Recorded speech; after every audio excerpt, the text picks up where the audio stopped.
আমি আজকে শিলিগুড়ি থেকে রওনা হয়ে গেলাম ইসলামপুর যাওয়ার মেটক আছে ওইখানে 6 তারিখ এপ্রিল মাসে রামনগরের ভিডিও অবশ্যই দেখাবো, বিধাননগরের অবশ্যই দেখাইছি। আবার ইনভাইট হয়েছে যে ইসলামপুর পৌঁছাবো দেখি 6 তারিখে এপ্রিল মাসে। তো দেখতে থাকুন লাস্ট পর্যন্ত। আমি গেছি বন্ধুরা, তো অবশ্যই ভিডিওটা দেখতেছেন।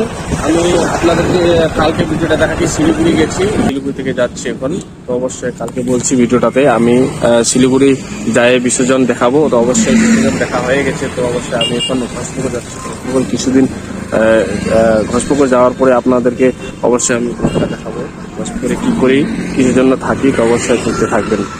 এখন আমি বাগডোগরায় আছি। তো অবশ্যই দেখছেন, তো এখন বাজে আমার 9টা।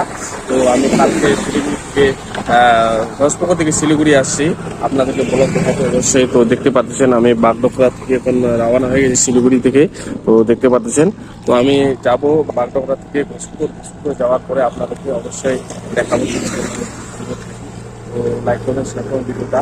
কারণ হচ্ছে আপনাদের সুন্দর সুন্দর আমি ব্লগ দেখালাম আপনাদেরকে ব্লগ করতে অবশ্যই। তো আজকে এখন বাজে 9টা। প্রায় আমি আবার যাওয়ার পরে দেখতে পাচ্ছেন আমি আজকে শিলিগুড়ি থেকে রওনা হয়ে গেলাম। আবার ইসলামপুর যাওয়ার মেটক আছে ওইখানে ইসলামপুর যাবো মনে হয় 6 তারিখ এপ্রিল মাসে। তো যাওয়ার পরে রামনগরের ভিডিও অবশ্যই দেখাবো, বিধাননগরের অবশ্যই দেখাইছি। আবার ইনভাইট হয়েছে যে ইসলামপুর পৌঁছাবো দেখি 6 তারিখে এপ্রিল মাসে। তো দেখতে থাকুন লাস্ট পর্যন্ত। আমি গেছিলাম শিলিগুড়ি থেকে এখন চলে যাচ্ছি যায় ঘোষপুকুরে কিছুদিন থাকবো। ঘোষপুকুরে যাওয়ার পরে ওইখানে আমি চলে যাবো আপনাদেরকে ইসলামপুর যাওয়ার পরে। তো পৌঁছা যাবো এখন ঘোষপুকুর।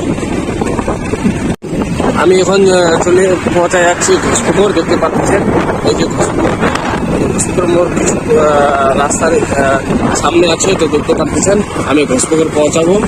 একটু কাজ করি না করি অবশ্যই আপনাদেরকে দেখবো। কিছুদিনের মধ্যে ঘোষপুকুর আছি, তারপরে আমি শিলিগুড়ি পৌঁছাবো। তো আমার কথা হচ্ছে আমি ঘোষপুকুর থেকে কালকে গেছি শিলিগুড়ি যাওয়ার পরে আপনাদেরকে